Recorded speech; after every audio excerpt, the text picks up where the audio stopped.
திருப்பூரிலிருந்து ஏற்றுமதியாகக்கூடிய ஆடைகளுக்கு அமெரிக்காவில் விற்பனையாளர்கள் 35% தள்ளுபடி கோருவதாக ஏற்றுமதியாளர்கள் வருத்தம் தெரிவித்துள்ளனர். இந்திய பொருட்கள் மீது அமெரிக்கா 50% வரி விதித்திருப்பதால் திருப்பூரில் ஜவுளி ஏற்றுமதி கடுமையாக பாதிக்கப்பட்டுள்ளது. வரி விதிப்பை சமாளிக்க கிறிஸ்துமஸ் பண்டிகையை ஒட்டி தயாராகக்கூடிய ஆடைகளுக்கு அமெரிக்க விற்பனையாளர்கள் 35% விலையை குறைப்பை கோருவதாக திருப்பூர் ஏற்றுமதியாளர்கள் கூறியுள்ளனர்.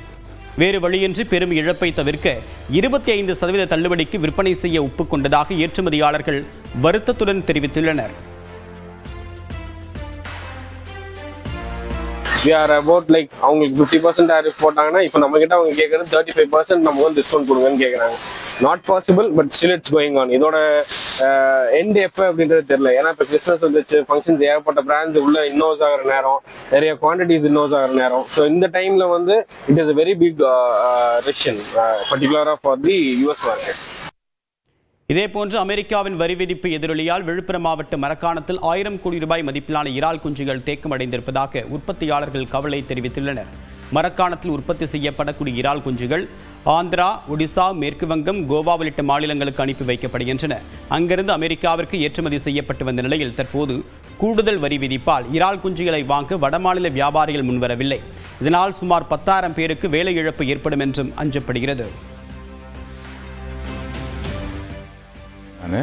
இப்போ நான் வந்து ஒன்று தான் நடத்திட்டு இருக்கேன். பை 2 வந்து இந்த பிரச்சனையினால நான் 2 க்ளோஸ் பண்ணி வச்சுருக்கேன். என்ன காரணம்னாக்கா, நான் உற்பத்தி பண்ணுறது எங்களால் விற்க முடியாதனால எனக்கு மேலும் மேலும் நஷ்டம் வருது. நஷ்டம் வருது, அந்த நஷ்டத்தை ஈடுகட்டுறதை நான் நிப்பாட்டி வச்சாவது எனக்கு வந்து மெயின்டெனன்ஸ் காஸ்ட் மட்டுமே கம்மியாக வருன்றதுனால நான் நிப்பாட்டி வச்சுட்டு முடிஞ்சளவு ஆர்டர் எடுத்துகிட்டு பண்ணிகிட்டு இருக்கேன். அமெரிக்காவின் 50% வரி விதிப்பால் ராணிப்பேட்டை மாவட்டத்தில் தோல் மற்றும் காலணி தொழிற்சாலைகளில் 2000 கோடி ரூபாய் வரையிலான பொருட்கள் தேக்கமடைந்திருப்பதாக தொழில் முனைவோர் கவலை தெரிவிக்கின்றனர். தொழில் நகரான ராணிப்பேட்டை சிப்கா தொழிற்பேட்டையில் தோல் பதனிடுதல், காலணிகள் தயாரிப்பு என்று 1000க்கும் மேற்பட்ட தொழிற்சாலைகள் இயங்கி வருகின்றன. தற்போது அமெரிக்காவின் வரி விதிப்பால் ஆயிரக்கணக்கான தொழிலாளர்களின் வாழ்வாதாரம் கேள்விக்குறியாக உள்ளதாக தொழில் முனைவோர் தெரிவித்துள்ளனர். 50% பண்ணதுனால நமக்கு வந்து பயங்கரமான லாஸ். கம்பெனியை வந்து ரன் பண்ண முடியாத நிலைமையில் இருக்கிறோம். நம்ம கம்பெனியை பொறுத்த வரையிலும் ஒரு 25 கோடி ரூபாய் லாஸ் ஆகுது. நம்ம சிப்காட் பகுதியிலேருந்து பார்த்தா ஒரு 300 கோடியிலேருந்து 500 கோடி ரூபா வரைக்கும் நமக்கு வந்து ஏற்றுமதியை வந்து தடை பண்ணி வச்சுருக்காங்க. ஆர்டர்ஸ் எல்லாம் ஹோல்ட் பண்ணி வச்சுருக்கிறாங்க. இதை வந்து சரி கட்டுறதுக்கு கவர்மெண்ட்டை ஏதாவது நல்ல ஸ்டெப் எடுத்து பண்ணணும். ஆர்டர்ஸ் வந்து நம்ம வந்து எல்லாம் அதிகமாக பண்ணுறது அமெரிக்கா தான் பண்ணுறோம், யூரோப் பண்ணுறோம், கொரியா பண்ணுறோம், வியட்நாம் பண்ணுறோம், அந்த மாதிரி பண்ணுறோம். ஆனால் அதிகமாக பண்ணுற ஆர்டர்ஸ் எல்லாமே அமெரிக்கா தான். ஒர்க்கருங்களுக்கு வந்து இப்போ வேலை இழப்பு ஏற்படும் நிலைமையில இருக்குது. ஆல்ரெடி வந்து லெதர் இண்டஸ்ட்ரியாக ரொம்ப கஷ்டத்தில் இருக்குது. இப்போ அது இல்லாமல் இப்போ இந்த ஆர்டர்ஸ் எல்லாம் ஹோல்ட் பண்ணிட்டா நமக்கு எதுவுமே வேலை கிடைக்காது. நம்ம கம்பெனியை பொறுத்தவரைலாம் இப்போ நம்ம யூரோப் எல்லாம் பண்ணுறதுனால நமக்கு பாதிப்பு வந்து ஒரு 25% தான் பாதிப்பு. மற்ற எல்லா கம்பெனியெல்லாம் பார்த்தீங்கன்னா பாதிப்பு அதிகமாக இருக்குது. 2006 சட்டமன்ற தேர்தலில் விஜயகாந்த் தாக்கத்தை ஏற்படுத்தியதைப் போல 2026 தேர்தலில் விஜய் தாக்கத்தை ஏற்படுத்துவார் என்று அமமுக பொதுச் செயலாளர் டிடிவி தினகரன் கூறியுள்ளார். விஜய் அவர்கள் பற்றி உங்க போன ஊடகத்தில் உள்ளவங்க, இந்த போல் ஸ்டார்ஸ்லாம் இருக்காங்கல்ல, நிறைய பேர் அனுபவம் மிக்கவர்கள், எல்லார் கருத்துக்களையும் நாம் ஊடகங்கள்லயும் அவங்கள்ட்ட பேசுறப்ப கேட்கிறோம். அவர்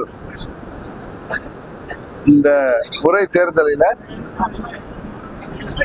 எப்படி மறைந்த புரட்சி கலைஞர் விஜயகாந்த் அவர்கள் 2006 தேர்தலின் போது ஒரு இம்பாக்டை கொடுத்தாரோ அது போல கொடுக்கின்ற வாய்ப்பு இருப்பதாக நான் கருதுகிறேன். அது எல்லா கட்சிகளுக்குமே பாதிப்பை உருவாக்கலாம் என்றுதான் நான் சொல்லுவது யதார்த்தம்.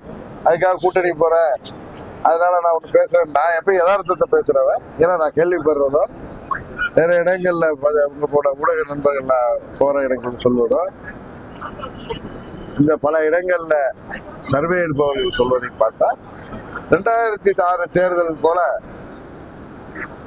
ஏதோ ஒரு இம்பாக்டை உருவாக்கலாம் என்று நான். ஜம்மு காஷ்மீரில் மேக வெடிப்பு காரணமாக கொட்டி தீர்த்த கனமழையால் கடுமையான சேதம் ஏற்பட்டுள்ளது. ஜம்மு காஷ்மீரில் மேக வெடிப்பு காரணமாக கனமழை கொட்டியது. இதனால் கத்ரா பகுதியில் உள்ள வைஷ்ணோ தேவி கோவிலுக்கு செல்லக்கூடிய வழியில் நிலச்சரிவு ஏற்பட்டது. அதில் சிக்கி உயிரிழந்தவர்களின் எண்ணிக்கை 41ஆக அதிகரித்த நிலையில் 20க்கும் மேற்பட்டோர் காயங்களுடன் மீட்கப்பட்டனர். இந்நிலையில் நிலச்சரிவு மற்றும் பெருமழை காரணமாக பத்ரவா பகுதியில் ஏராளமான வீடுகள் உருகுலைந்தன. அந்த பகுதியில் இருந்த மக்கள் தற்காலிக பாலம் மூலமாக பாதுகாப்பான இடத்திற்கு அழைத்து செல்லப்பட்டனர்.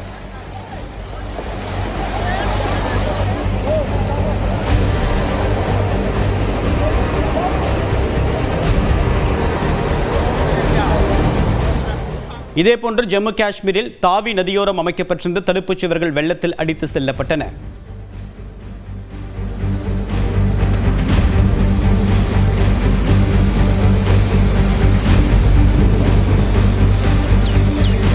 பெலி சரானா என்ற இடத்தில் சுமார் 35 வீடுகள் மற்றும் 6 கடைகள் வெள்ளத்தில் அடித்து செல்லப்பட்டன.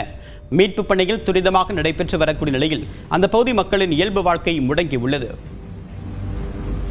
இந்நிலையில் கனமழை காரணமாக ஜம்மு காஷ்மீரில் உள்ள செனாப் நதியில் நீர் அளவு அபாய கட்டத்தை தாண்டியது.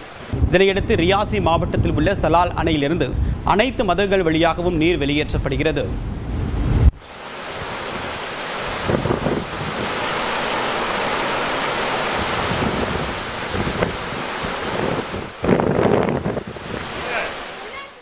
இந்நிலையில் பஞ்சாப் மாநிலம் அமிர்தசரஸில் உள்நாட்டில் தயாரிக்கப்பட்ட சிறப்பு வாகனம் மூலமாக வெள்ள மீட்பு பணிகளை இந்திய ராணுவம் மேற்கொண்டது. ATOR எனப்படக்கூடிய நீர் மற்றும் நிலத்திலும் செல்லக்கூடிய இந்த வாகனத்தின் மூலமாக வெள்ளத்திற்குள் சென்று ராணுவ வீரர்கள் மீட்பு பணிகளை மேற்கொண்டனர்.